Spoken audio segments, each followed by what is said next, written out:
Descargo de responsabilidad, no soy el autor y no me pertenece nada de lo subido, solo subo. En la descripción dejaré el link de la historia original, por favor apoyar al autor original para que sigas subiendo fics. Muchas gracias. Capítulo 1. Prólogo. Shirou se estaba cansando mucho, pero ante la insistencia de Rin, lo intentó de nuevo. Él tampoco podía quejarse, después de todo, ella había donado el prana a él por la experimentación que estaban haciendo tres, juzgando el concepto de creación, hipotetizando la estructura básica, duplicación del material de composición, imitando la habilidad hipotética de su realización, excelente en todos los procesos de fabricación. Con un suspiro cansado, Shirou miró el último intento de reproducir la espada de Selretch. Utilizando solo el genio de Rin, las habilidades de proyección de Shirou y un conjunto muy antiguo de planos, que eran una combinación poderosa, desafortunadamente no prometieron éxito instantáneo. No había prisa real o amenaza inminente de todos modos, por lo que se tomaban su tiempo para hacer todo bien. La guerra del Grial había terminado hace años, después de que él desbloqueó un Limited Blade Works y lo usó para derrotar a Gilgamesh. Él y Rin llevaban mucho tiempo viviendo en Londres y estudiando en la Torre del Reloj cuando sucedió algo que le había provocado un sinfín de emoción. 17 Selretch Choenorg, el viejo de las joyas, había regresado a la Torre del Reloj, y declaró que se enfrentaría a tres aprendices, independientemente de su origen, siempre que pudieran impresionarlo. Rin aprovechó la oportunidad e inmediatamente voló a sí misma y a Shirou de regreso a Fuyuki para buscar en su casa los planos de la espada de joyas, que Selretch le había regalado a su familia 6 generaciones atrás. Bien, dijo Rin, mirando por encima de su hombro. Parece correcto y parece que debería estar funcionando. ¿Cómo es? Shirou entrecerró los ojos en concentración mientras comenzaba a usar el agarre estructural en la espada proyectada. La información sobre la espada inundó su mente mientras la examinaba con su magia. El material fue correcto. La estructura cristalina de la espada era correcta. El hechizo que Rin le había mostrado días antes se proyectó correctamente en la hoja. Empujar un poco de prana en el hechizo debería haber activado la espada y hacer que extraiga grandes cantidades de energía mágica de otras dimensiones. En cambio, simplemente se sentó, inerte. Shirou estaba listo para llamarlo un fracaso y descartarlo, pero sintió algo con su agarre estructural que le llamó la atención. Ahora había un hueco en el cristal principal de la espada donde no había habido uno antes. La brecha creció rápidamente hasta que se extendió casi a lo largo de la hoja y se amplió lo suficiente como para hacerse visible a simple vista. La joya principal de la espada ahora se parecía vagamente a un ojo de reptil, con la extraña brecha que formaba la pupila alargada. Había una sensación extraña al mirar la espada, como si estuviera mirando hacia atrás. Detrás de él, Rin jadeó, luego volvió a jadear cuando una fina gota de maná comenzó a salir de la espada. Cuando el maná extranjero tocó su prana todavía agarrador, aún más información comenzó a fluir por su mente. Por la afluencia de datos, captó la imagen de otro lugar. El mismo lugar donde se sentó, pero diferente. La información contradictoria en su cabeza lo hizo hacer una mueca mientras trataba de darle sentido. Entonces, algo salió mal. La espada comenzó a derramar maná de forma errática, y Shirou tuvo que agarrar su cabeza por el gran volumen de información que se estaba vertiendo en ella. Las imágenes comenzaron a pasar por su cabeza a un ritmo creciente hasta que ya no pudo procesarlas. Un desierto, con enormes montañas al fondo. Un exuberante prado con niños jugando mientras los adultos observaban. 2 hombres de pie en una bifurcación en una carretera. Él mismo, parado en una cueva, que le pasaba a su brazo. Un árbol frondoso, parado a pesar de aguas profundas, algo se movió. Piedras de pie, y césped. Rocas. Árbol, sangre, agua, fuego, nubes, estrellas. Un reflejo infinito de colores y formas asaltó su mente. De repente se detuvo, y en su mente vio la imagen de un castillo, de pie sobre un lago y un bosque. Tuvo la impresión de niños, pero no vio ninguno. Había más, pero su mente no podía concentrarse lo suficiente como para discernirlo. Entonces se detuvo.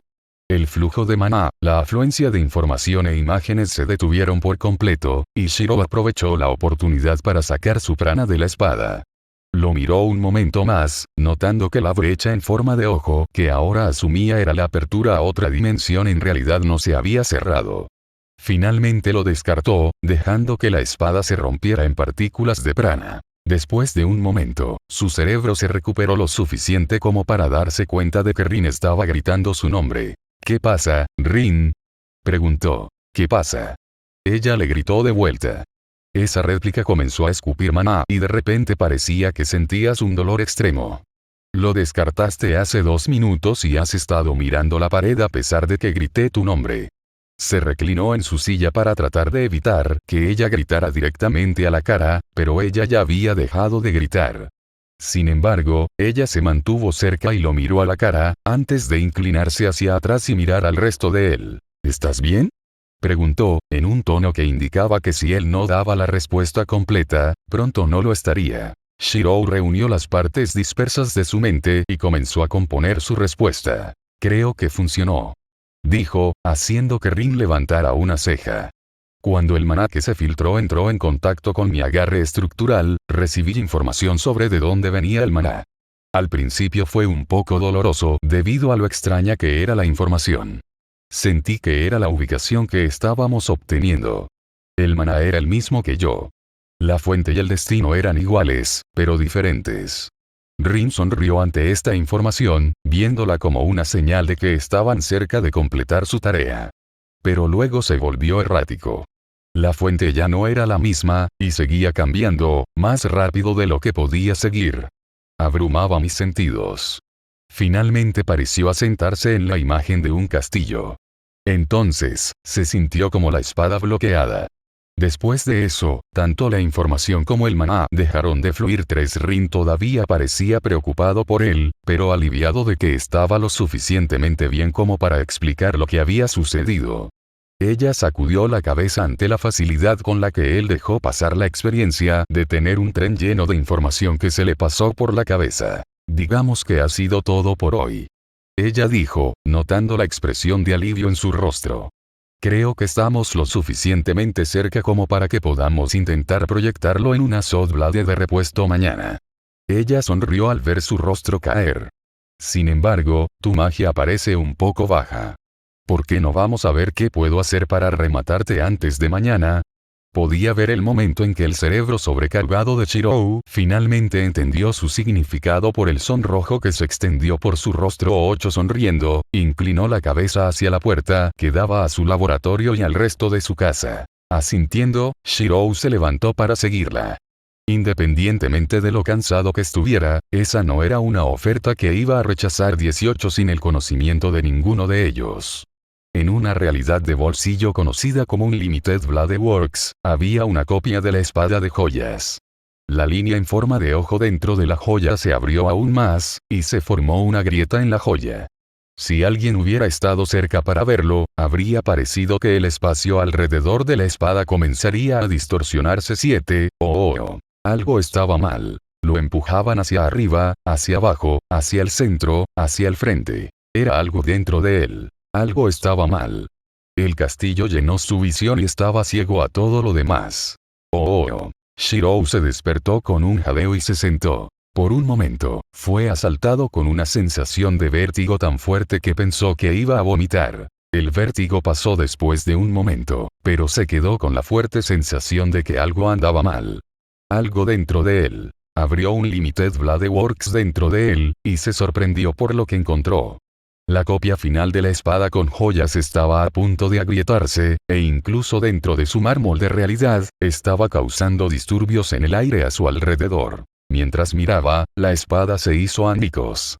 La puerta negra en el centro de la espada se abrió sin restricciones en todas las direcciones, tragándose la realidad interna de Shirou y a él con ella. Quería cerrar los ojos, pero no pudo. O tal vez ya estaban cerrados, pero no importaba. La información asaltó todos sus sentidos hasta el punto de sobrecarga. Por un momento sintió que se detenía, incluso mientras el caos continuaba girando a su alrededor. Por un momento, vio la cara de un hombre mayor, con los ojos agudos y centrados en él. Luego lo perdió, el rostro del hombre se convirtió en el remolino de colores a su alrededor. 7 Desde todas las direcciones, escuchó una risa vibrante seguida de una voz fuerte. Un intento impresionante allí, muchacho. La espada con joyas tenía la intención de extraer energía de otras dimensiones. Incluso nunca he considerado lo que sucedería si interactuara con un mármol de realidad como el tuyo. Veré qué puedo hacer para evitar que te pierdas en el caleidoscopio, pero habrá efectos secundarios. 43 Dentro de él, su magia se mezcló con otras extrañas magias que no reconoció. 5 Luego volvió la risa, seguida nuevamente por la misteriosa voz. Bueno, este es un efecto bastante interesante. Buena suerte, muchacho, y espero que la pubertad no haya sido demasiado dura para ti la primera vez. 13 La risa resonó a su alrededor nuevamente antes de detenerse, y luego la locura y el caos de antes regresaron. Shirou sintió que debería haber perdido el conocimiento debido a la sobrecarga que estaba experimentando. Demonios, habría apreciado estar inconsciente desde el primer momento. Cuando se detuvo la sobrecarga, tuvo la sensación de caerse, pero ni siquiera estuvo lo suficientemente consciente como para sentirse golpear el suelo. Oh. Shirou se despertó con un techo blanco estéril. Tenía una extraña sensación de déjà vu cuando vio el techo y se dio cuenta de que debía estar en el hospital Fuyuki. No había estado allí desde el incendio, y tardíamente se dio cuenta de que probablemente fue la influencia de Avalon lo que le permitió evitar cualquier interacción con profesionales de la salud durante toda su vida. 3 Todo su cuerpo se sentía extraño, y se preguntó si estaba tomando algún tipo de analgésico, lo que lo hacía sentir extraño. Él movió la cabeza bruscamente y se miró a sí mismo. Lo que vio lo sorprendió. Su cuerpo era pequeño. No, eso no estaba bien, no era como si se hubiera encogido a escala, parecía que estaba en un cuerpo mucho más joven. Con muchos movimientos bruscos, Shirou logró sentarse en la cama y mirarse a sí mismo. Quizás la sensación de déjà vu fue más precisa de lo que había pensado antes. Pensó que podría haberse visto así a los 10 años, y de repente las palabras que había escuchado en el lugar caótico tenían sentido. Escribir.